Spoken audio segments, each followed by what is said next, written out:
Жиреншенің хан сынағына түскені. Бір күні жиреншені хан шақыртып алып, оған 40 сиыр беріпті. Осы сиырлардың ішек-қарын тірідей тазалап әкел, барлығын да соясың. Сойғанда біреуінің ішінен бір түйір де қылтан шықпасын депті. Жиренше 40 сиырды айдап әйелі Қарашашқа келеді. Қарашаш, қорықпа, сиырларды ащы құдықтың басына айдап барып, жалғыздан суарғаныңдарыңды сол жерден айналдыра қуа бер.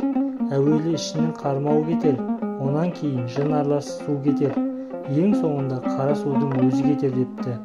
Жиренше Қарашаштың барлық айтқандарын істеген екен. Оның айтқандарының барлығы да дұрыс келіпті.